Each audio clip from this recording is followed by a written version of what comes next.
आज हम लोग एक टॉपिक शुरू करेंगे जिस टॉपिक का नाम है ओपीसी। ओपीसी क्या नाम है बोलो? ओपीसी, जिसका फुल फॉर्म क्या है? 1% कंपनी। ठीक है, जिसका फुल फॉर्म क्या है? 1% कंपनी। अब 1% कंपनी से रिलेटेड हम लोग सारा लॉ पढ़ेंगे आज। 1 कंपनी से रिलेटेड सारा लॉ पढ़ेंगे। ठीक है, नहीं है उसमें बुक में लिखना पड़ेगा। आओ, 1% कंपनी। 1% कंपनी क्या होता है? नाम से समझो तो 1% का मतलब एक इंसान कंपनी खोल सकता है, उसी को हम लोग क्या बोलते हैं बोलो? 1% कंपनी। ओके भैया, अगर एक इंसान कंपनी खोल सकता है तो इसके अंदर हम लोग क्या पढ़ेंगे? हम बोले इससे रिलेटेड जो है कानून दिया हुआ है सेक्शन 3 में, section 3 of companies act 2013। Section 3 of companies act 2013 deal करता है 1% कंपनी से, जो ये बोलता है कि 1% कंपनी एक ऐसा कंपनी होता है जो एक इंसान खोल सकता है, एंड 1% कंपनी फॉर्म होता है। For formation of 1% company we need to follow the procedure laid down in spice plus. कि अगर आपको 1% कंपनी इनकॉर्पोरेट करना है, खोलना है, तो आपको तब भी फॉलो करना पड़ेगा क्या बोलो? स्पाइस प्लस को। तो पॉइंट नंबर 1 क्या बोलता है बोलो? For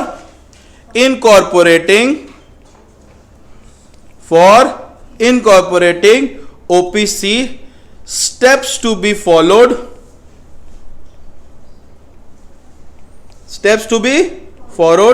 laid down in spice plus. अगर आपको 1% कंपनी खोलना है तो 1% कंपनी खोलने के लिए आपको क्या करना पड़ेगा बताओ? स्पाइस प्लस को फॉलो करना पड़ेगा। स्पाइस प्लस में जैसे एक कंपनी खुलता है आपको वो फॉलो करना पड़ेगा। OPC consist of 1 sole member and 1, कौन बताओ? And 1 nominee. अगर आप 1% कंपनी खोल रहे हैं तो एक ठो मेंबर तो रहेगा ही रहेगा, लेकिन वो मेंबर किसको अपॉइंट करेगा? एक नॉमिनी को। Number C, nominee will become member of such OPC in case of death of member, in case of death of member or incapacity to contract। बोल रहा है कि जो नॉमिनी है वो मेंबर बन जाएगा अगर ओपीसी का मेंबर का क्या हो चुका है बताओ? डेथ हो चुका है, या फिर वो ओपीसी का जो मेंबर है ना वो इनकेपेबल हो गया है, कोई भी कॉन्ट्रैक्ट करने से पगला गया है। ठीक है, इंसॉनिटी हो गया है, पगला गया है, या मेंटल स्थिति ठीक नहीं है, समझो मत, उसको कुछ आता नहीं है। ठीक है ना? Point number 4, nominee must give consent, नहीं, nominee must give consent, nominee must give consent in form number INC 3। Nominee को कंसेंट देना पड़ेगा कि हाँ वो रेडी है, वो रेडी है क्या करने के लिए? नॉमिनी बनने के लिए। Are we through with this? Yes और no? 5th number, nominee may withdraw his consent by giving application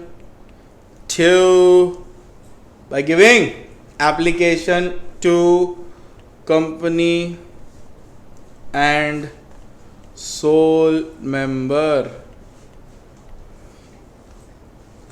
by giving application to company and sole member.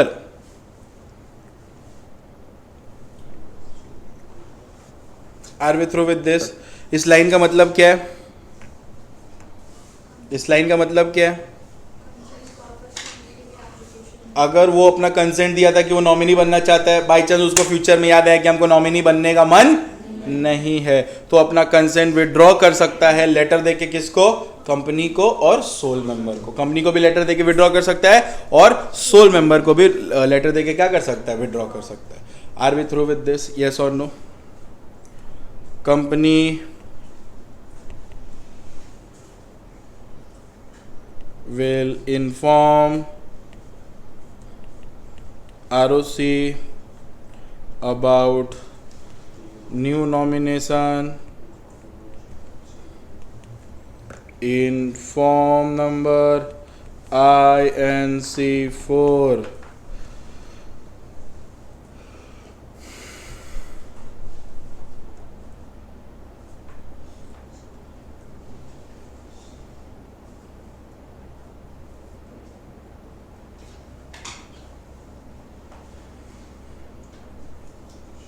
Are we through with this? यहाँ पे हाँ, यहाँ पे nominee application दे रहा है sole member को, और अगर सोल मेंबर ही हटाना चाहे तो नॉमिनी को सेम हटा दो और नया नॉमिनी अपॉइंट कर दो INC4 में। उसको भी एप्लीकेशन देना होगा? नहीं, हटाने के लिए कुछ नहीं। क्लियर? भाई मेरा पावर है ना, हम नॉमिनी किसी को भी रख सकते हैं। बैंक अकाउंट में नॉमिनी होता है कि नहीं? तो हम लोग को इच्छा है नॉमिनी चेंज करते हैं, थोड़ी ना तुमको उसको लेटर देना पड़ता है, तेरे को चेंज कर रहे हैं, गायब है, बस सीधा बात है। डन है क्या? अच्छी तरह से वो अगर नहीं बनना चाहता वो देगा letter. Are we through with this? यहाँ तक क्लियर है? तो सुनो ना, 1% कंपनी का सेक्शन बताओ, बोलो फटाफट। सेक्शन बोलो 3। 1% का सेक्शन बोलो 3। क्या बोलता है? बोल बच्चा लोग। 1% कंपनी अगर आप खोलना चाहते हैं तो सेम वे में इनकॉर्पोरेट होगा जैसे लिखा हुआ है स्पाइस प्लस में। यहाँ पे एक मेंबर लगेगा और एक नॉमिनी लगेगा। Are we through with this? Third क्या बोलता है बोलो तो? नॉमिनी को अपना क्या देना पड़ेगा बोलो? कंसेंट देना पड़ेगा इन फॉर्म नंबर 3 में। अच्छा, नॉमिनी कब मेंबर बन जाएगा? वो मेंबर बन जाएगा ओपीसी का in case of death of member और इज इनकैपेसिटी। फिर बोल रहा है कि नॉमिनी अगर कंसेंट दिया तो विड्रॉ भी कर सकता है। विड्रॉ करने के लिए उसको लेटर देना पड़ेगा किसको? सोल मेंबर को और कंपनी को। और कंपनी चाहे मतलब कंपनी न्यू नॉमिनी के बारे में अपॉइंट कर देगा in form number INC4। Are we through with this? समझ आ रहा है? नेक्स्ट पॉइंट लिखो, नेक्स्ट पॉइंट लिखो। A person can become member in only one OPC and nominee also in one OPC। याद रहेगा? एक इंसान एक ही कंपनी में मेंबर बन सकता है और एक ही कंपनी का क्या बन सकता है? नॉमिनी बन सकता है। डन। लास्ट पॉइंट पहले लिख लो फिर अपने इसको समझेंगे। If a person who is already a member in 1% company becomes member in another OPC because he was a nominee in that OPC, then the member shall be allowed to choose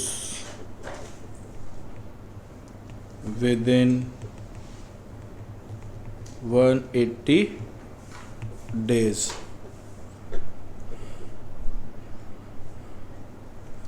Allowed to choose within 180 days that in which OPC he will act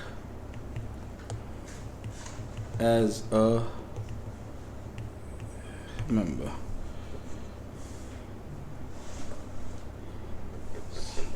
इस line का मतलब जानते हो क्या बोल रहा है?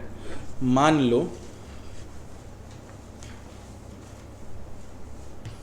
लो मैं एक कंपनी में, सुन रहे हैं, हम एक कंपनी में ओपीसी है, मतलब एक कंपनी के ए प्राइवेट लिमिटेड के क्या हम बोलो मेंबर, और बी प्राइवेट लिमिटेड जो कि एक ओपीसी है उसके हम क्या है बोलो nominee. Are we through with this? अब बी प्राइवेट लिमिटेड का जो मेंबर था वो क्या हो चुका है? क्या हो चुका है बोलो? मर चुका है। अगर इसका मेंबर मर चुका है, अगर इसका मेंबर क्या हो चुका है बोलो मर चुका है, तो ऑटोमेटिकली हम इसके नॉमिनी, तो अब हम इसके क्या बन जाएंगे बोलो मेंबर। तो लॉ बोल रहा है अगर आपके पास कभी ऐसा सिचुएशन आया कि आप दो ओपीसी में क्या बन चुके हो मेंबर, आपको कितना दिन का टाइम दिया जाएगा? 180 दिन का टाइम दिया जाएगा। चूज करिए कि आप इसमें बनना चाहेंगे मेंबर कि इसमें। दोनों में तो आप नहीं बन सकते, आपको एक तो चूज करना पड़ेगा। Are we through with this? यहाँ तक क्लियर हुआ? अच्छा, एक कॉमन सेंस पॉइंट है जो आपको समझना है, सिर्फ माइनर ना मेंबर बन सकता है ना नॉमिनी बन सकता है। माइनर मतलब समझ आता है जिसका एज 18 से कम है। ये लिखाने का नहीं है, कॉमन सेंस है। आपका ओपीसी वाला टॉपिक भी क्या हो जाता है? पूरी तरह से कंप्लीट हो जाता है। डन है? ओपीसी यही था, आपको मैंने पूरा तरह से समझा दिया। डन। अब हम लोग नेक्स्ट टॉपिक की तरफ बढ़ते हैं। हमारा जो नेक्स्ट टॉपिक है बहुत ही टेस्टी वाला टॉपिक है। उस टॉपिक का नाम है लिफ्टिंग ऑफ कॉर्पोरेट वेल।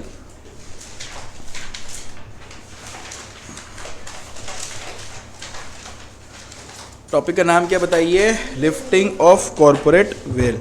अब सुनो ध्यान से, कॉर्पोरेट वेल का मतलब क्या होता है बच्चा लोग? कॉर्पोरेट वेल का मतलब क्या होता है बच्चा लोग? बोलो, what do you mean by corporate veil? हैं?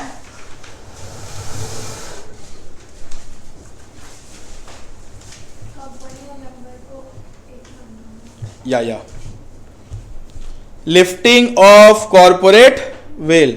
कॉर्पोरेट वेल का मतलब, पहला मतलब वेल का मतलब होता है पर्दा है, पर्दा। पर्दा, वेल का मतलब क्या होता है बोलो? पर्दा। वेल का मतलब पर्दा। लॉ बहुत सिंपल है, बोलता है कि कंपनी के और मेंबर के बीच में एक पर्दा है। ये पर्दा अगर आप यहां रिकॉर्डिंग में देखेंगे तो एक पर्दा है जो दिख नहीं रहा, लेकिन अगर हम ये पर्दा हटाएंगे तो सब कुछ दिखेगा। ये पर्दा से बैकग्राउंड चेंज हो जा रहा है, तो दिस इज कॉल्ड व्हाट? पर्दा। This is well. तो ये एक तरह का फिक्टिशियस पर्दा है। क्या बोलो?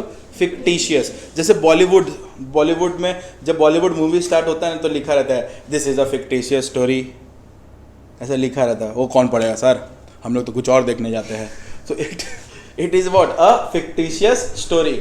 उसी तरह से it is a fictitious wall. दिखता नहीं है बट है। Now what is this wall? इसको सीधा भाषा में अगर हम तुमको बताएं, इसको बोलते हैं SLE। गाली नहीं है बेटा, ना कोई ड्रग्स का नाम है। इसका नाम है सेपरेट लीगल एंटिटी। उसी को बोलते हैं कॉर्पोरेट वेल। ये एक ऐसा पर्दा है जो मेंबर और कंपनी के बीच रहता है। एक पर्दा जो किसके बीच है बोलो?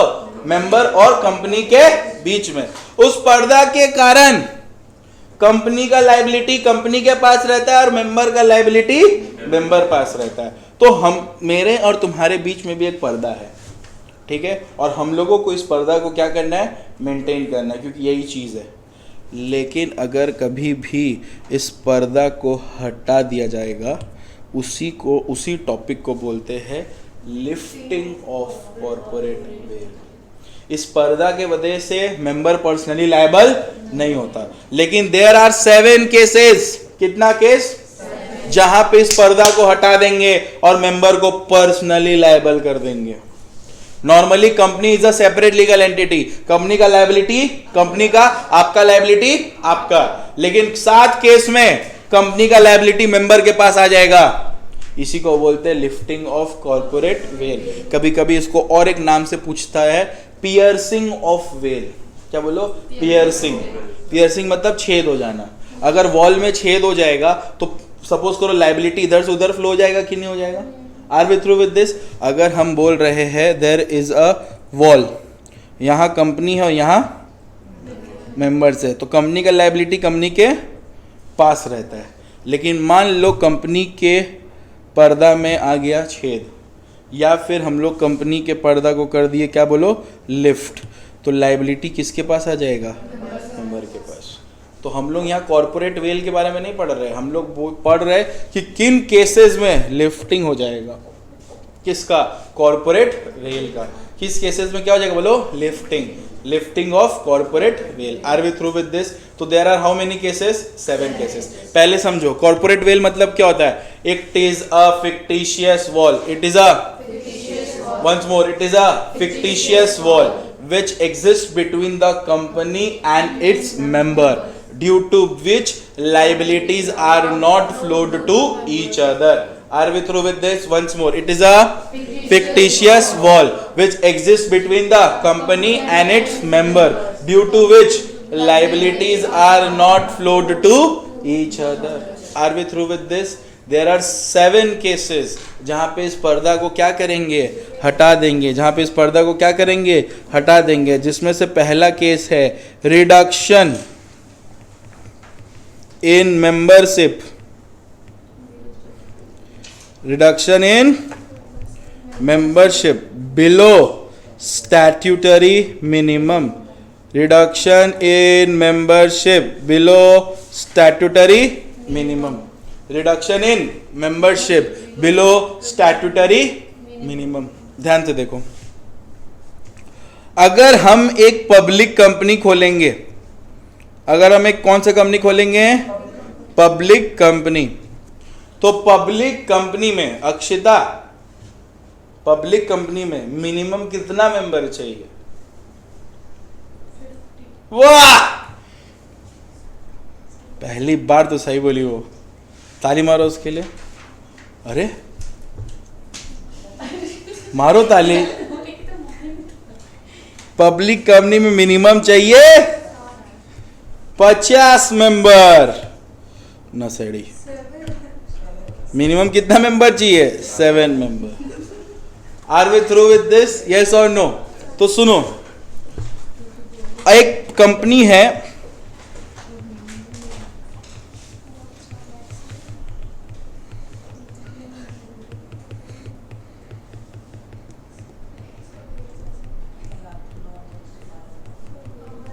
जिसमें कितना मेंबर है? 10 मेंबर है। जिसमें कितना मेंबर है? 10। अगर इसको गिन रहा है तो मेंटली इल है तुम लोग। कितना मेंबर है बोलो? 10 मेंबर है। अब एक चीज समझो, यहां पे क्या हो रहा है?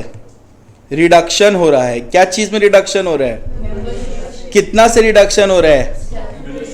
स्टैट्यूटरी मिनिमम मतलब एक इतना दिया गया मिनिमम, उतना दिया गया मिनिमम जो लॉ में लिखा हुआ है। तो लॉ में मिनिमम मेंबर कितना लिखा हुआ है? नीच 7। कितना मेंबर है? 7।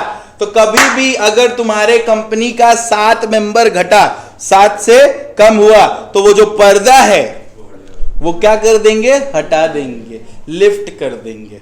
तो अगर रिडक्शन इन मेंबरशिप हुआ, मान लो पब्लिक कंपनी है, एक जन छोड़ के चला गया, पर्दा हटा दे?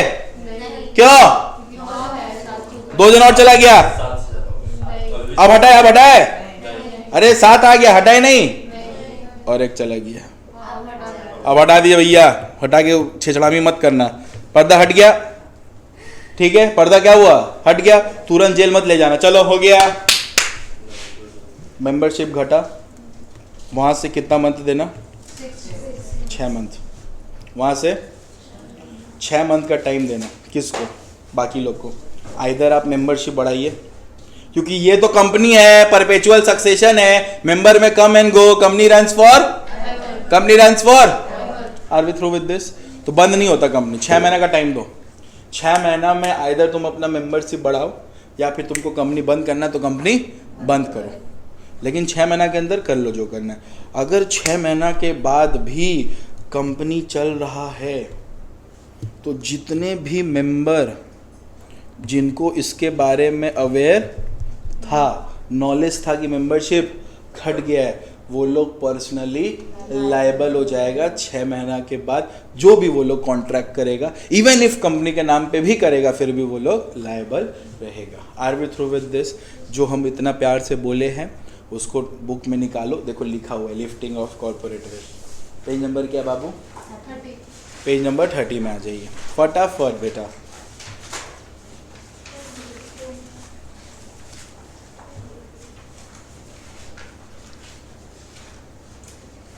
नहीं मिला? देखो लिखा हुआ है, देखो कॉर्पोरेट वेल्थ, देखो देख पा रहे हो? It is a fictitious wall, देख रहा है? It is a fictitious wall which exist between the companies and its member, due to which liabilities are not flowed to each other. Are we through with this? हाँ, fictitious कर लो, frictional तो कुछ physics होगी है, तो अच्छा हमको आता है। लेकिन मूवी में फिक्शनल ही होता है। फिक्टिशियस लिखो। फिक्टिशियस मतलब मन ग्रहंत, समझ आ रहा है? फ्रिक्शनल्स मतलब एडिशन ऑन मन ग्रहंत।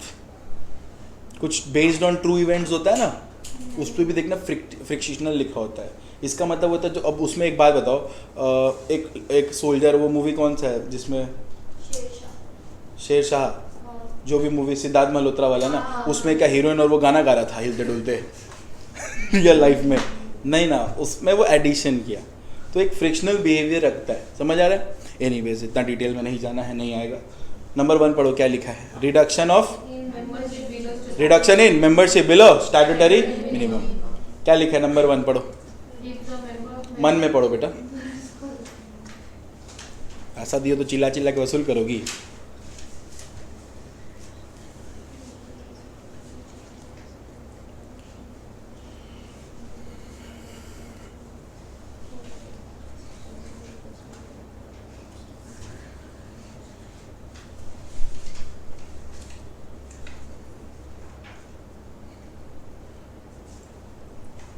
डन है क्या? डन? ओके, तो reduction in membership below statutory minimum, done. Number 2,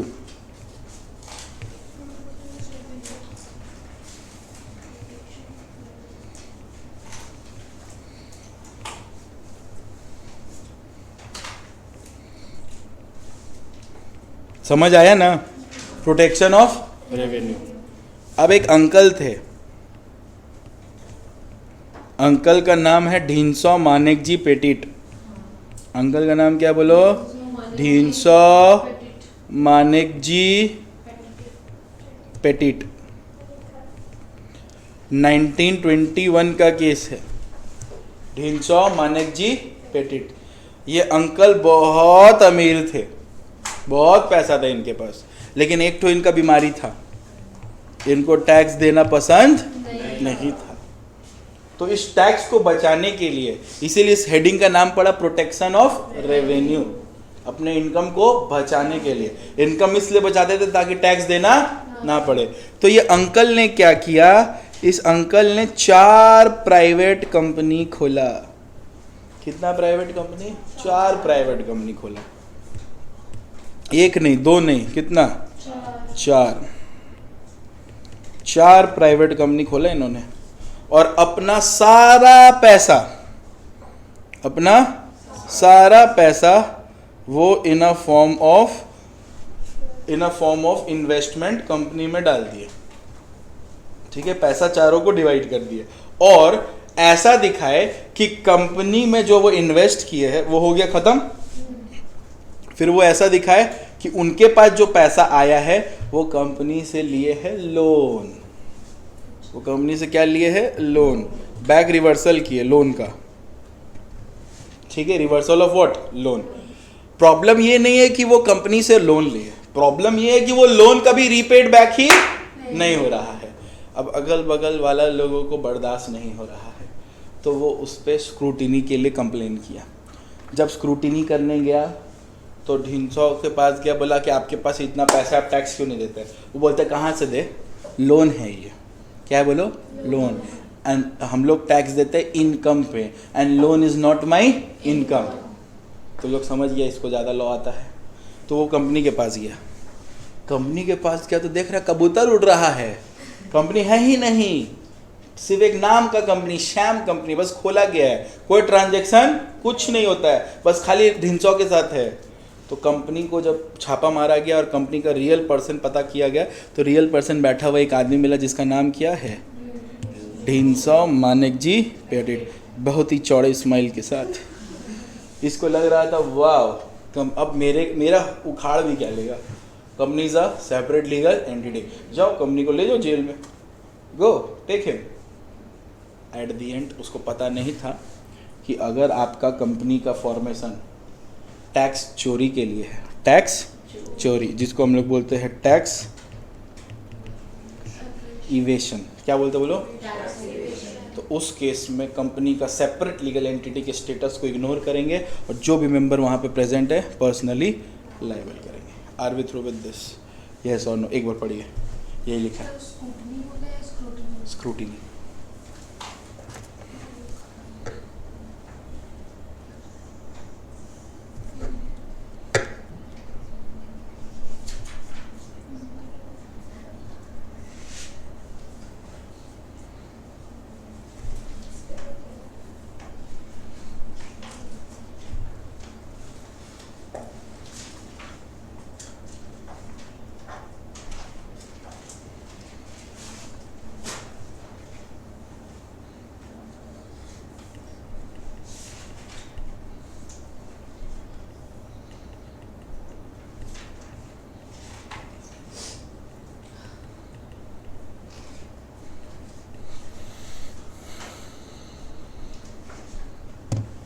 done.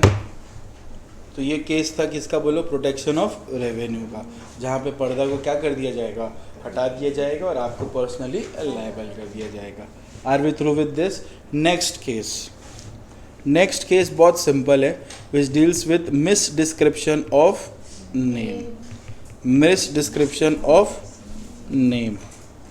अब मेरा बात सुनो, जब हम बात करते हैं आपके साथ मिस डिस्क्रिप्शन ऑफ नेम का, किसका बात करते हैं? मिस डिस्क्रिप्शन ऑफ नेम का। तो एक बार अपने को समझना पड़ेगा कि what do we mean by misdescription of name. देखिए, कंपनी एक सेपरेट लीगल एंटिटी, आपको पता है कि नहीं पता है? पता है। कंपनी अगर कोई भी तरह का कॉन्ट्रैक्ट करता है ना, तो कंपनी को अपना नाम मेंशन करना चाहिए। मान लीजिए मैं इनके साथ कॉन्ट्रैक्ट कर रहा हूँ, तो एजेसी एंड सेकेंड पार्टी होना चाहिए मुस्कान। भले एजेसी खुद नहीं कर रहा हूँ, एजेसी कंपनी खुद तो नहीं कर सकता ना, उसको करने के लिए डायरेक्टर चाहिए। समझ आ रहा है? जब हम बात करें एजेसी का, एजेसी मेरा कंपनी है, हम कॉन्ट्रैक्ट कर रहे हैं मुस्कान के साथ, तो एजेसी का कॉन्ट्रैक्ट कौन एंटर कर रहा है? डायरेक्टर एंटर कर रहा है, लेकिन नाम किसका है? एजेसी का। तो बाई चांस डायरेक्टर ऐसा कोई कॉन्ट्रैक्ट कर रहा है जिसमें वो कंपनी का नाम देना ही भूल गया, सिर्फ डायरेक्टर अपने नाम से कॉन्ट्रैक्ट कर दिया, तो उस केस में जो पर्दा है सेपरेट लीगल एंटिटी का वो हट जाएगा और डायरेक्टर खुद लायबल रहेगा, क्योंकि कंपनी का कोई नाम नहीं है। There is a misdescription of name. Are we through with this? पढ़ लीजिए एक बार, इंपॉर्टेंट है। Lifting of corporate veil important है, इसमें चीनी लगा के चाटना है इसको पूरा।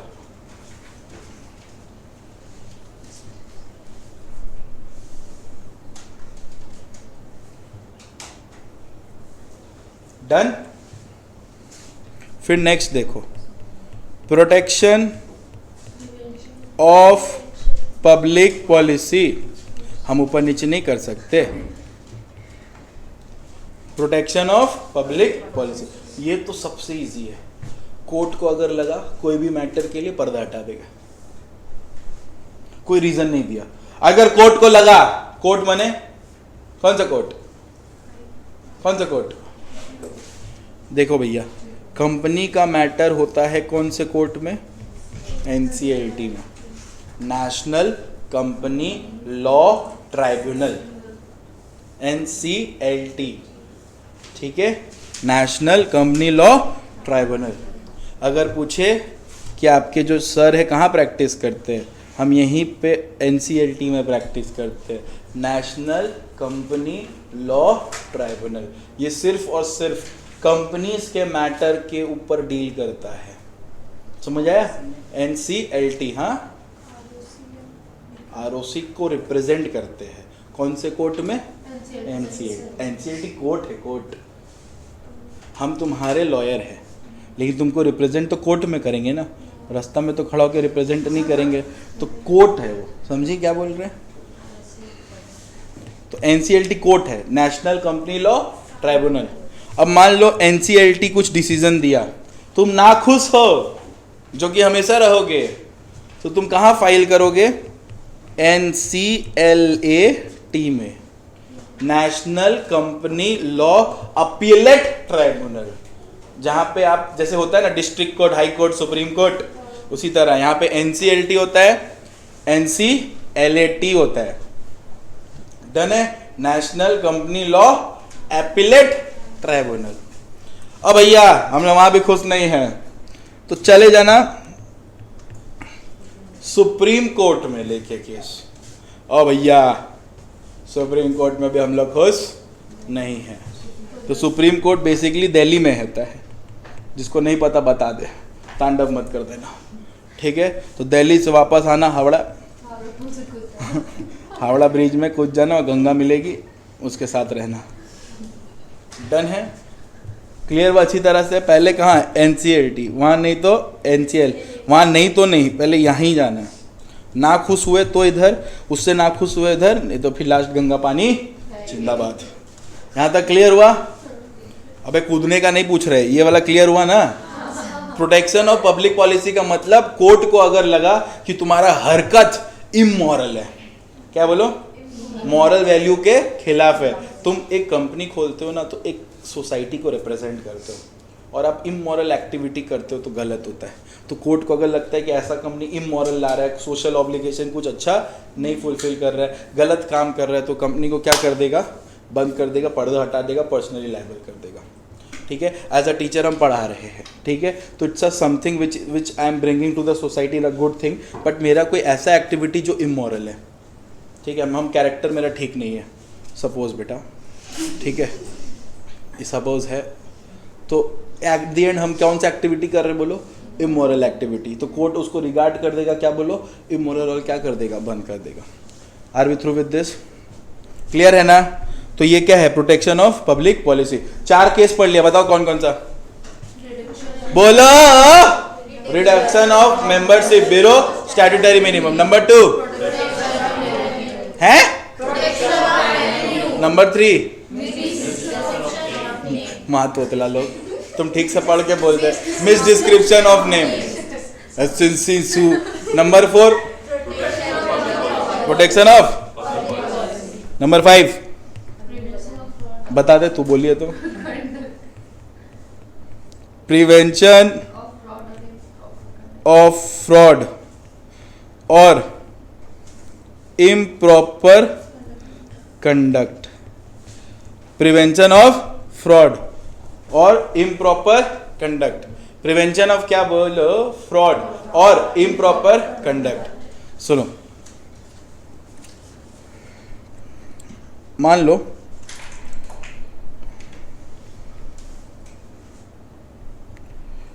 नहीं,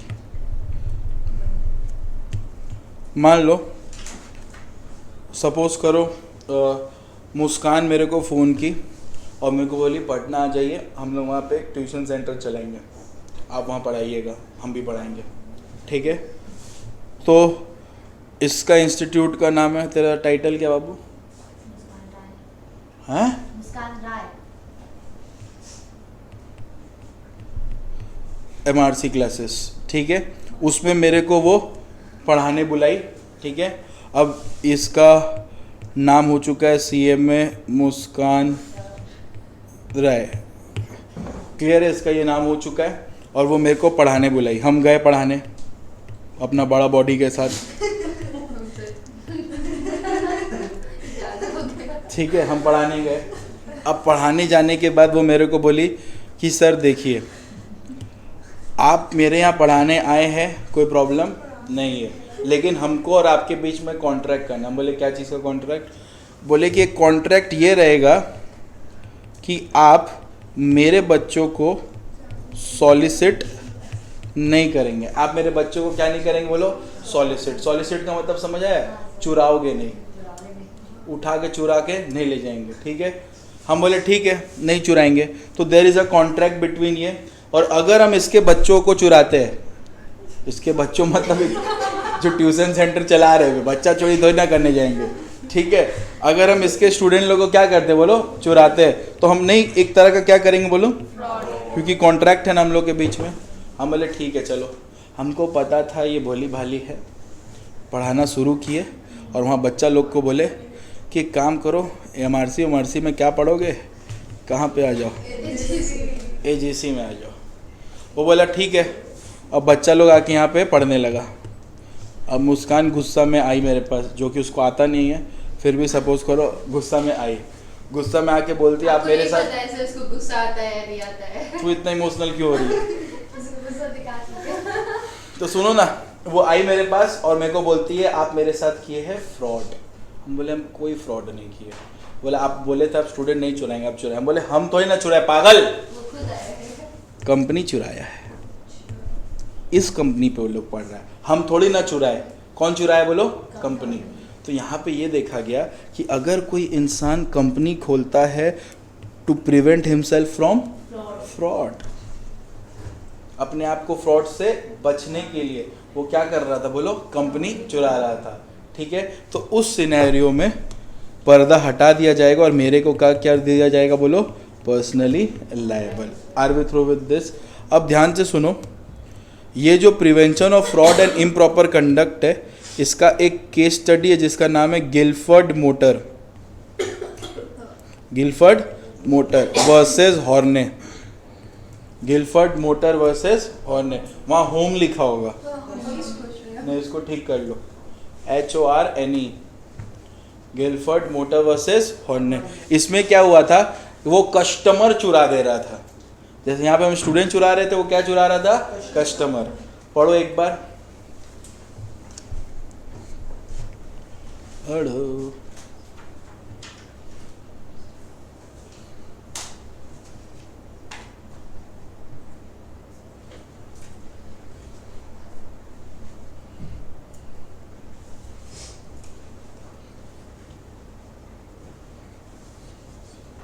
नेक्स्ट सैटरडे कंपनी लॉ का चैप्टर 1 चैप्टर 2 दोनों का टेस्ट है, ठीक है। ये सैटरडे या नेक्स्ट सैटरडे, इस सैटरडे कोई बच्चा बोलेगा हम एक दाम दा पलाई तल लेते नहीं हुआ मैं लेता। इस सैटरडे कोई टेस्ट नहीं। इस सैटरडे एक्स्ट्रा तलाश कराएंगे छौंच का। इस Saturday we will have extra class of tax in which we are going to practice certain sums. Sunday slots है, जिसको लेना ले, नहीं लेना भाड़ा में जाए। डन है क्या? चलो, गिलफर्ड मोटर वर्सेस हॉर्ने, ये क्लियर हुआ? तो ये कौन सा है बोलो? कौन सा केस है ये? प्रिवेंशन ऑफ फ्रॉड और इमोरल कंडक्ट। बताओ क्या क्या पढ़ लिया? 7 केस था, कितना केस पढ़ लिया? 5 पढ़ लिया क्या? क्या क्या पढ़ा बोलो? Reduction of membership below statutory minimum, number 2 protection of revenue, number 3 miss description of name, number 4 protection of public policy. पक्का? अब 5th आता है, 6th ही तो लिखा है। अल्ट्रा क्या प्रूफ है? आपका वीडियो नहीं देंगे ये वाला। अब बोलो अल्ट्रा वीरस। अब मत बोलना अल्ट्रा वीरस क्या होता है, पढ़ा दिए। जो डॉक्ट्रिन ऑफ अल्ट्रा वीरस में पढ़े हो वही अल्ट्रा वीरस। कि बाई चांस तुम्हारे कंपनी का कोई ऐसा एक्ट है जो औकात के बाहर काम हो रहा है, जो औकात के बाहर काम हो रहा है, उस समय जो भी एक्ट औकात के बाहर काम हो रहा है नल एंड वॉइड मान लेंगे। क्या मान लेंगे? Null and void. Are we through with this? उसको अल्ट्रा वीरस बोलते हैं। 6 नंबर 7 ही तो लिखे है, ठीक है। 7 number check avoidance of welfare legislation. Check avoidance of welfare legislation. Check avoidance of what बोलो? Welfare legislation. ध्यान से सुनो, एक कानून है, कोई भी कानून होता है उसको हम लोग लेजिस्लेशन बोलते हैं, उसको हम लोग क्या बोलते हैं? और देयर आर सर्टेन कानून जो वेलफेयर के लिए खुलता है, लोगों के भला के लिए वो कानून होता है। बहुत सारा कानून है जो लोगों के भला के लिए, जिसमें से वन ऑफ द भला लॉ है कौन सा बोलो? बोनस। पहले बोनस एक्ट था, अब कोड ऑन वेजेस है, ठीक है? तो सुनो ध्यान से, ये एक्ट, ये कोड क्या बोलता है कि अगर आपका एक प्रॉफिट मार्जिन होगा तो आपको थोड़ा बोनस ज्यादा देना पड़ेगा, ठीक है? तो ये बोनस किसके लिए? लेबर लोग के लिए, मेन इन लोग के लिए होता है। तो कंपनी क्या किया ना, इस प्रॉफिट से बचने के लिए, इस प्रॉफिट से वो लोग वो अपना एक कौन सा कंपनी खोल लिया? सब्सिडी कंपनी खोल लिया, और कुछ प्रॉफिट यहाँ पे क्या कर दिया? प्लेस कर दिया। कुछ प्रॉफिट यहाँ पे क्या कर दिया बोलो? प्लेस कर दिया। The reason of doing this was what? ताकि हमको बोनस कम देना पड़े। I avoided what? Welfare legislation. तो अगर कोई कंपनी इस पर्सपेक्टिव पे खुलता है कि हम किसी भी तरह से उस कानून को ओवरराइड कर दे जो भला के लिए खुला है, तो उस कंपनी पे छापा मार के उसके पर्दा को क्या कर दिया जाएगा? हटा दिया जाएगा, और मेंबर को पर्सनली लायबल कर दिया जाएगा। This is known as lifting of corporate veil. 7 cases है बेटा, 7 मोस्ट इंपॉर्टेंट केसेस है, ठीक है? आपको ये याद करना ही पड़ेगा। जरूर बताते। Check avoidance of welfare legislation. पहले ध्यान से सुनो, वेलफेयर लेजिस्लेशन मतलब होता है ऐसा लॉ जो लोगों के भला के लिए होता है। There are many law which are directly impactful for the life of the people. For example, Companies Act is also something which is for the impact of the people, but there are certain laws which directly affect the life of the people. For example, bonus, gratuity act हो गया, bonus act हो गया, labour laws हो गया, जो लोगों के भला के लिए ही खुला गया, भला के लिए किया गया है, ठीक है? Women rights, women acts, domestic violence act, ये सब क्या था? लोगों के भला के लिए किया गया था, ठीक है? तो बोलने का मतलब है, अगर कोई इंसान कंपनी खोल के उस लॉ को अवॉइड करने का कोई रूल निकालता है, बाईपास निकालता है, तो वो पर्दा हटा देंगे। लोग क्या करता था कि अगर प्रॉफिट ज्यादा होगा तो बोनस क्या होगा? ज्यादा देना पड़ेगा। तो बोनस ज्यादा देने से बचने के लिए उस प्रॉफिट को ना दूसरे कंपनी में खोल के बांट देता था, दिखाता था कि इस कंपनी का इतना प्रॉफिट है, उस कंपनी का उतना प्रॉफिट है, तो इस कंपनी का प्रॉफिट क्या हो जाता था? कम, तो हमको बोनस कम देना पड़ता था। बोनस क्या देना पड़ता था? कम। तो ये रीजन था ये करने का। तो उस केस में पर्दा हटा देंगे, जो ये हरकत के उसको पर्सनली लायबल कर देंगे। This is all about lifting of corporate well. एक बार आपको 2 मिनट दे रहा, आप गो थ्रू करिए इसको। अब देखो, अपना लिफ्टिंग ऑफ कॉर्पोरेट वेल अच्छी तरह से हो गया। अब ना हम लोग एक टॉपिक के बारे में डिस्कस कर रहे हैं, जिस टॉपिक का नाम है, क्या बोलिए? Memorandum of association and article of association. अब हम लोग ना इस मेमोरेंडम के बारे में अच्छी तरह से पढ़ेंगे। अब ये जो मेमोरेंडम ऑफ एसोसिएशन है, पहला बात ये दिया हुआ है कौन से सेक्शन में बताओ? 4 में। मेमोरेंडम ऑफ एसोसिएशन कौन से सेक्शन में दिया हुआ है बोलो? सेक्शन 4 में। अब ये जो मेमोरेंडम ऑफ एसोसिएशन है, इसका बहुत सारा क्लॉजेज है। तो there are certain clauses of memorandum of association. There are certain clauses of what बोलो? Memorandum of association. There are certain clauses of what? Memorandum of association. अब जो मेमोरेंडम ऑफ एसोसिएशन होता है उसका क्लॉज होता है, उसका क्या होता है बोलो? क्लॉज होता है। तो there are how many clauses? 5 clauses. There how many clauses बोलो? 5 क्लॉजेस। सबसे पहला जो क्लॉज आता है उसको हम लोग बोलते हैं नेम क्लॉज। उसको हम लोग क्या बोलेंगे? Name clause.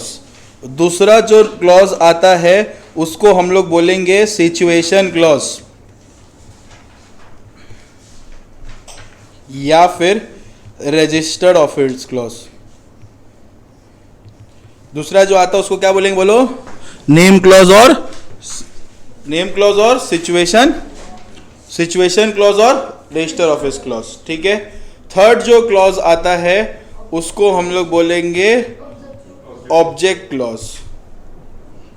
फोर्थ जो आता है उसको हम लोग बोलेंगे लायबिलिटी क्लॉज, और फिफ्थ जो आएगा उसको हम लोग क्या बोलेंगे, कैपिटल क्लॉज। तो there are how many clauses of MOA? इस एमओए के क्लॉजेस को कंटेंट ऑफ एमओए भी बोलते हैं। क्या बोलते बोलो? Content of MOA. कि एमओए मेमोरेंडम ऑफ एसोसिएशन में क्या क्या कंटेंट है, मेमोरेंडम ऑफ एसोसिएशन में क्या क्या कंटेंट है। तो देखो इतना सारा कंटेंट है। पहला क्या है बोलो? Name clause. दूसरा क्या है? सिचुएशन क्लॉज और रजिस्टर्ड ऑफिस क्लॉज। थर्ड क्या है? Object clause. फोर्थ क्या है? Liability clause. फिफ्थ क्या है? Capital clause. नेम क्लॉज एक ऐसा क्लॉज है जिसमें लिखा रहता है कि आपके नाम के आगे प्राइवेट लिमिटेड लगेगा कि लिमिटेड लगेगा। Are we through with this? Name clause एक ऐसा क्लॉज है जिसमें लिखा रहता है कि आपके नाम के आगे प्राइवेट लिमिटेड लगेगा या फिर लिमिटेड लगेगा। Are we through with this? Situation clause और रजिस्टर ऑफिस एक ऐसा क्लॉज है जिसमें ये स्टेट का नाम लिखा रहेगा जिस स्टेट में आपका कंपनी रजिस्टर्ड है। मान लो मेरा कंपनी कोलकाता में खुला है तो एमओए में क्या लिखा रहेगा? वेस्ट बंगाल, क्योंकि स्टेट तो वही हो रहा है, ठीक है। ऑब्जेक्ट क्लॉज वो रहेगा जिसमें आप अपने कंपनी का पर्पस ऑफ बिजनेस डिस्क्लोज करेंगे कि आप किस ऑब्जेक्ट से बिजनेस कर रहे हैं। मान लो हमको एडुकेशन करना तो एडुकेशन लिखा रहेगा, समझ आ रहा है? ऑब्जेक्ट क्लॉज में ये लिखा रहता है। जो लायबिलिटी क्लॉज होता है उसमें लिखा रहता है कि आपका कंपनी में लायबिलिटी ऑफ मेंबर कैसे लिमिटेड है, क्योंकि आपको पता है कंपनी का लायबिलिटी क्या होता है? कंपनी का लायबिलिटी क्या होता है? लिमिटेड होता है। तो लिमिटेड किस एंड तक? दो एंड तक। Limited by guarantee, limited by shares. दो तरह से लायबिलिटी लिमिटेड है, एक है लिमिटेड बाय गारंटी या फिर limited by shares. Limited by guarantee या लिमिटेड बाय शेयर्स। तो ध्यान से सुनिएगा बेटा, जब मैं बात करता हूँ लायबिलिटी क्लॉज का, जब मैं बात करता हूँ किसका, तो इसमें तीन चीज लिखा हो सकता, तीनों नहीं, एक साथ तीनों नहीं हो सकता, तीनों में से कोई एक। आइदर आपका कंपनी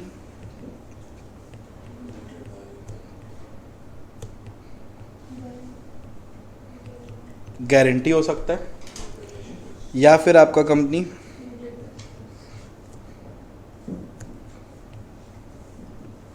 शेयर्स हो सकता है, या फिर आपका कंपनी अनलिमिटेड हो सकता है, मतलब अनलिमिटेड लायबिलिटी हो सकता है, ठीक है। अगर आपका कंपनी लिमिटेड बाय गारंटी है तो इसका सेक्शन 2 क्लॉज 21 है। लिमिटेड बाय शेयर्स है तो 2 क्लॉज 22 है, उसका कुछ नहीं। डन। अगर आपका कंपनी लिमिटेड बाय गारंटी है, गारंटी गिवन बाय किसके द्वारा? Members to undertake an amount at the time of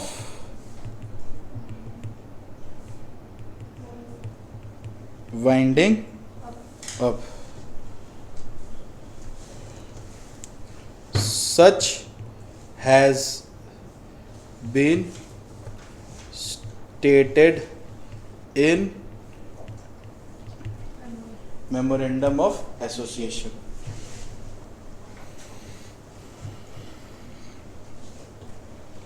Such has been stated in Memorandum of Association.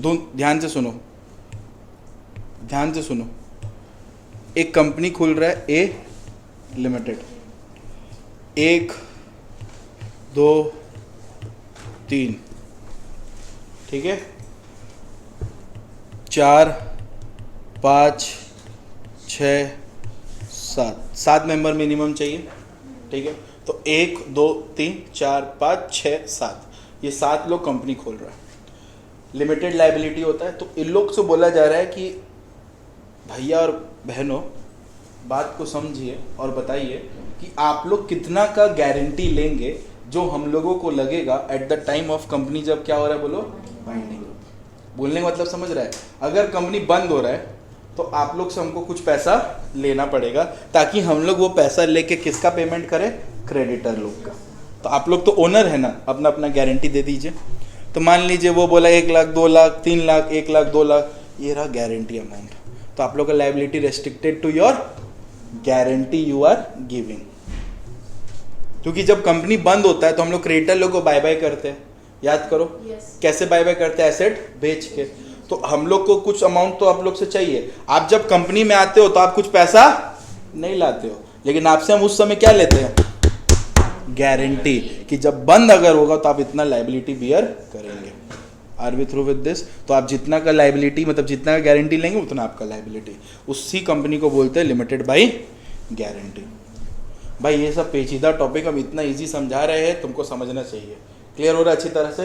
तो it is known as what, limited by guarantee. अब एक तरफ आता है limited by क्या, बोलो, shares. Liability of its members stated in MOA, liability of its members stated in MOA restricted to the amount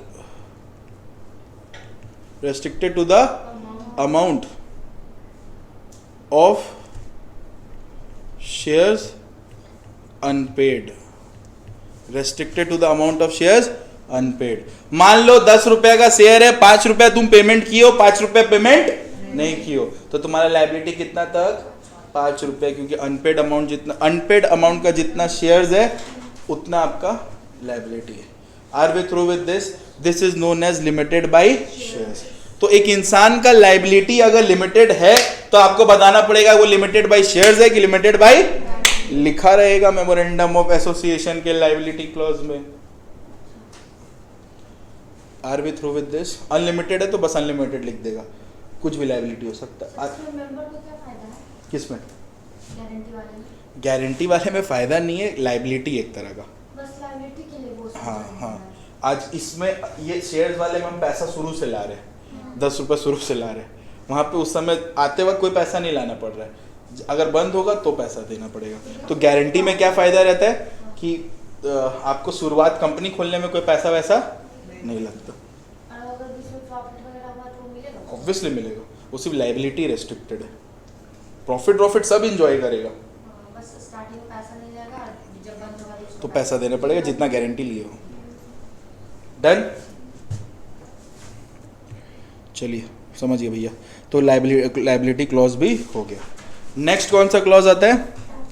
capital clause में लिखा रहता है आपका औकात, मतलब आप कितना कैपिटल लेकर आए हो, आपका ऑथोराइज्ड शेयर कैपिटल, मतलब आप कितना शेयर इशू कर सकते हो, ये हम लोग कहाँ लिखते हैं, बोलो, कैपिटल क्लॉज में। ठीक है, हम लोग पढ़ेंगे एक चैप्टर नंबर 3 जिसमें हम लोग शेयर कैपिटल के बारे में पढ़ेंगे, तो हम आपको समझा देंगे ये वाला क्लॉज। अभी के लिए आपको बस याद रखना है कि yes there is a clause known as capital clause. तो नॉर्मली कंपनी का कितना क्लॉज होता है जान? 5। क्या क्या? नेम क्लॉज, सिचुएशन क्लॉज और register office clause, object clause, liability clause और बताओ कैपिटल क्लॉज। और अगर आप एक ओपीसी है तो आपका ये 5 क्लॉज तो रहेगा ही रहेगा, लेकिन ओपीसी का एक और क्लॉज रहता है, उस और क्लॉज का नाम है, गैस मारो, नॉमिनी क्लॉज, जिसमें हम लोग उस नॉमिनी का नाम लिख देंगे जो ओपीसी में नॉमिनी बन रहा है।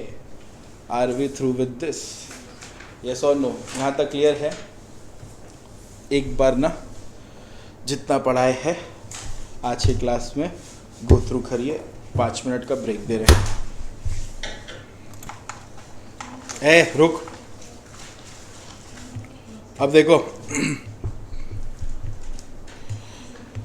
कितना क्लॉजेज है? 5 क्लॉज है भैया। Name clause, situation clause, object clause, liability clause और कैपिटल क्लॉज। अगर आपको कभी भी name clause, situation clause, object clause, liability clause को ऑल्टर करना है, ऑल्टर मतलब चेंज करना है, लिखा गया बात को चेंज करना है, आप फॉलो करेंगे सेक्शन 13, सेक्शन 13। और अगर आपको कैपिटल क्लॉज को ऑल्टर करना है तो आप फॉलो करेंगे सेक्शन 61। बोलने का मतलब क्या भैया? हम बोले ध्यान से सुनो, आप लोग बोले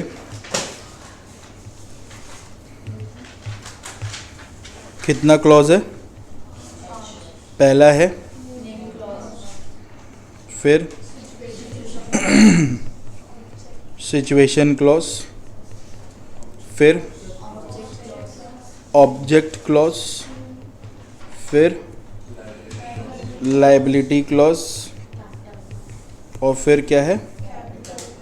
कैपिटल क्लॉज। हम बोले अगर आपको इस 4 को ऑल्टर करना है, स्टार्टिंग के 4 को ऑल्टर करना है तो आप फॉलो करेंगे सेक्शन 13। आप क्या फॉलो करेंगे? सेक्शन 13। सेक्शन 13 जो है वो बेसिकली डील करता है alteration of memorandum of association. लेकिन कितना क्लॉज को ऑल्टर करने के लिए? 4 क्लॉज को ऑल्टर करने के लिए। इस 4 क्लॉज को ऑल्टर करने के लिए, इस 4 क्लॉज को ऑल्टर करने के लिए आपको पास करना पड़ेगा, पहला बात कौन सा सेक्शन फॉलो करना पड़ेगा? MOA, ऑल्टरेशन ऑफ MOA, ठीक है। और अगर आप ऑल्टर करना चाहते हैं तो आपको पास करना पड़ेगा special resolution in general meeting, SR in GM। याद आ रहा है? स्पेशल रेजोल्यूशन मतलब शेयर होल्डर लोग का vote in favour must be 3 times than vote against. ज़्यादा शेयर होल्डर लोग का वोट चाहिए, 3 टाइम्स वोट करवाइए और आप SR इन GM पास करके ऑल्टर करवा दीजिए। Are we through with this? लेकिन अगर आपको कैपिटल क्लॉज ऑल्टर करना है तो आपको फॉलो करना पड़ता है सेक्शन 61। सेक्शन 61 जो है वो डील करता है alteration of capital clause, alteration of capital clause. और ये ऑल्टरेशन जो आप करेंगे, इसको ऑल्टर करने के लिए आपको पास करना पड़ेगा ordinary resolution in general meeting. Ordinary resolution in क्या बोलिए? General meeting. ये पास करेंगे तभी आप इसको क्या कर सकते बताइए? ऑल्टर कर सकते हैं। Are we through with this?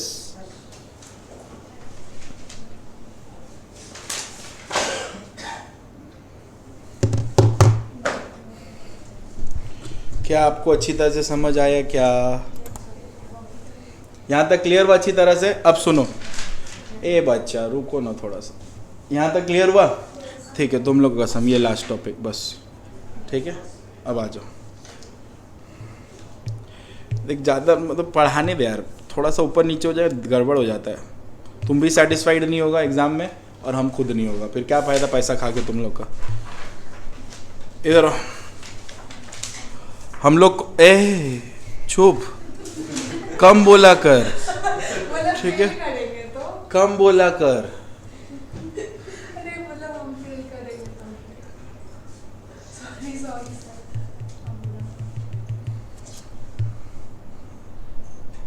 बोलना आसान हो जाता है बेटा, और तू बहुत धीरे बोला कर।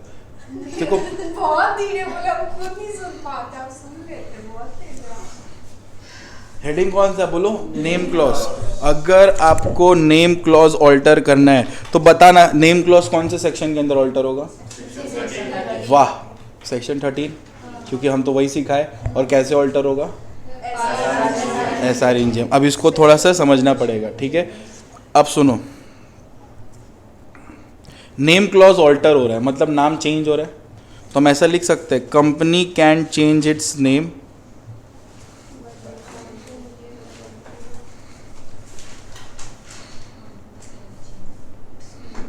company can change its name by passing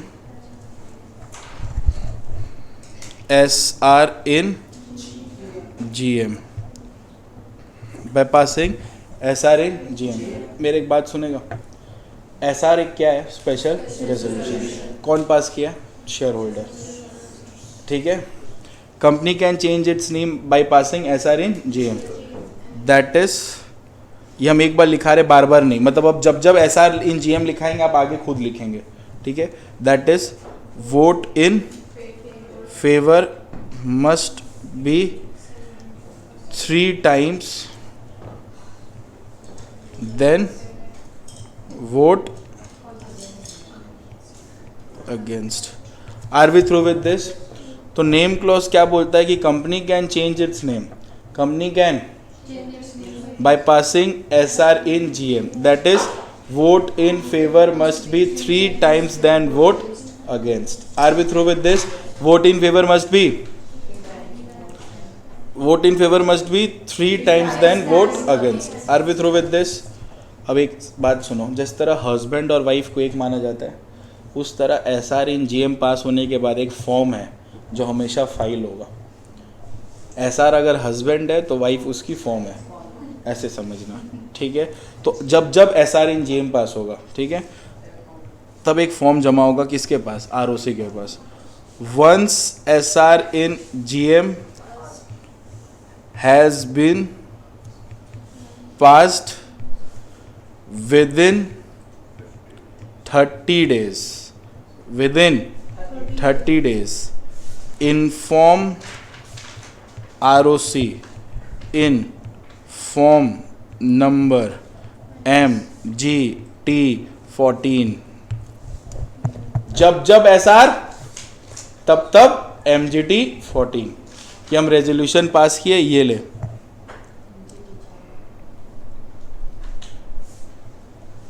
ठीक है.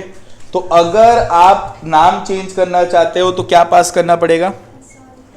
हम एग्जाम में तुमको सच बता रहे, अपने समय में हम ऊपर से लेके नीचे तक का कोई सेंटेंस पढ़ के नहीं गए थे. हम 3 चीज़ पढ़े थे. नाम क्लॉज चेंज करना है, सेक्शन 13 में चेंज होगा, SR in GM पास करके होगा, MGT14 देना पड़ेगा. बस मेरा हो गया. अब एग्जाम में अगर पूछा तो मैं ऐसे ही लिखे थे, according to section 13 a company can change its name by passing.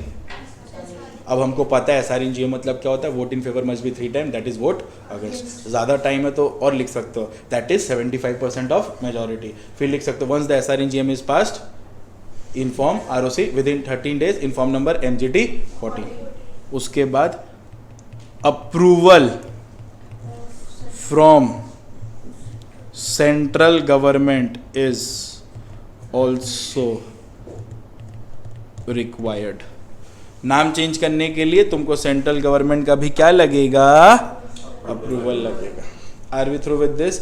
नाम चेंज करने के लिए तुमको क्या लगेगा? सेंट्रल गवर्नमेंट का भी अप्रूवल लगेगा. सेंट्रल गवर्नमेंट अप्रूवल देगा तो आप अपना नाम चेंज कर लीजिए.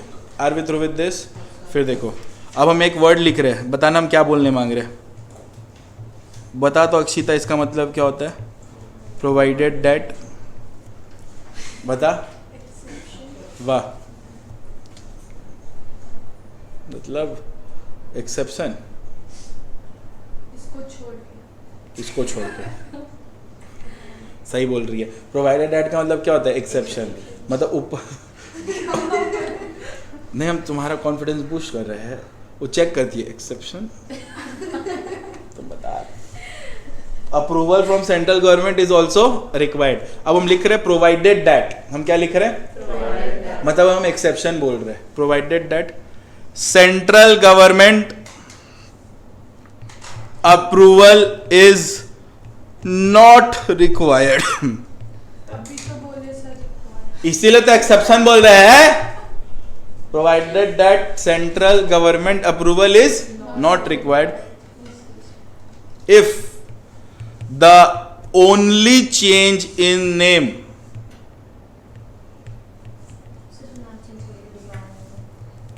is एडिशन और deletion of word private, that is conversion of company, that is conversion of company. बोल रहा है ऐसे तो सेंट्रल गवर्नमेंट का नाम अप्रूवल लगेगा, लेकिन सेंट्रल गवर्नमेंट का अप्रूवल लेने का कोई जरूरत नहीं है अगर नाम में सिर्फ और सिर्फ चेंजेस एक वर्ड प्राइवेट का एडिशन या डिलीटेशन है। मान लो मेरा एक कंपनी है ए प्राइवेट लिमिटेड, अब इसका नाम चेंज होके ए लिमिटेड होगा तो इसके लिए अप्रूवल नहीं लगेगा, या ए लिमिटेड से ए तो इसके लिए भी अप्रूवल नहीं चेंज होगा, क्योंकि ये नाम चेंज हो रहा है। क्यों?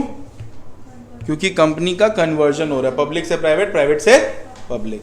Are we through with this? यहां तक पढ़ लीजिए।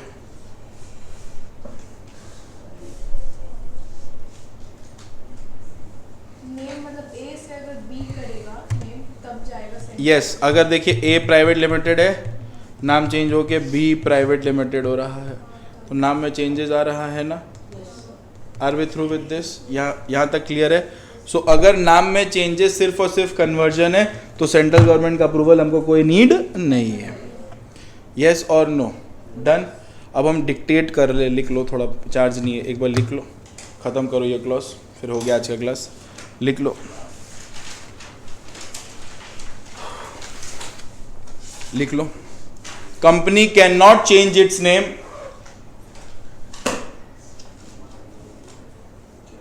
a company cannot change its name, a company cannot change its name if it has not filed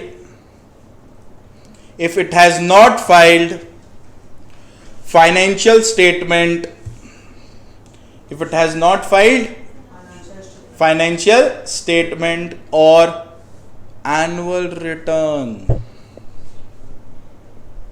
Number 2, तुम लोग क्या लिखा? कंपनी के नॉट इफ को नंबर ए दे दो, मतलब वो ए हो गया, पॉइंट ए हो गया। बी,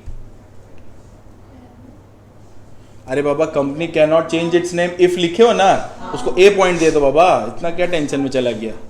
क्लियर हुआ? बी दे दो,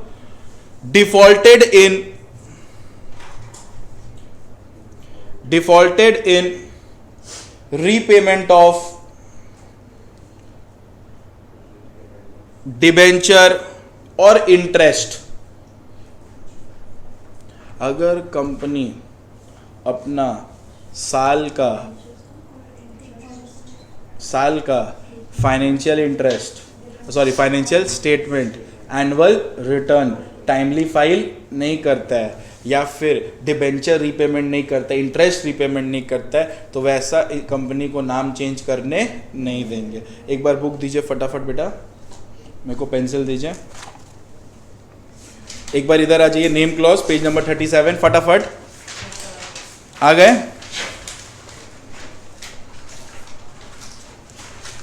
डन, आ गए? अब देखिए यहां पे एक लाइन लिखा हुआ है, second para, company when changes its name, देख पा रहे हो? Company when changes its name must apply for new certificate of incorporation, देख पा रहे हो? By submitting form number INC 24/2 ROC। भाई पुराना नाम तो पुराना सर्टिफिकेट ऑफ इनकॉर्पोरेशन पुराना नाम पे, हमको नया सर्टिफिकेट ऑफ इनकॉर्पोरेशन नया नाम पे चाहिए, तो अगर हमको ऐसा है तो हमको INC 24 जमा करना पड़ेगा ROC को, और ROC नया सर्टिफिकेट ऑफ इनकॉर्पोरेशन दे देगा फॉर्म नंबर INC 25 में। Are we through with this? Sure? बाकी आपको पढ़ा दिया गया है। एक तो लास्ट देखिए हेडिंग, लिस्टेड कंपनी, देख पा रहे हो? Listed company must write it's old name inside the bracket beside its new name for 1 year and cannot change the name again for that 1 year। आप लिस्टेड कंपनी हो, listed मतलब जिसका security listed है stock exchange में, उसको अपना पुराना नाम 1 साल तक ब्रैकेट में लिख के रखना पड़ेगा। This is all about name clause. That's all for today. Tomorrow we are going to end this chapter. ये चैप्टर खत्म हो जाएगा कल भयंकर वे में, और ये चैप्टर खत्म होता ही नेक्स्ट सैटरडे टेस्ट होगा. अब नेक्स्ट सैटरडे जो टेस्ट होगा सीए वाले लोग का होगा केस स्टडी बेस्ड क्वेश्चन, और सीएमए वाला का होगा डायरेक्ट क्वेश्चन बेस्ड. जैसा पैटर्न जिसका पेपर का है उस हिसाब से आपको जवाब देना पड़ेगा. सीए वाला डायरेक्ट जवाब नहीं देगा, केस स्टडीज पे देगा. Are we through with this? Okay, now one announcement for CA people. From 7th of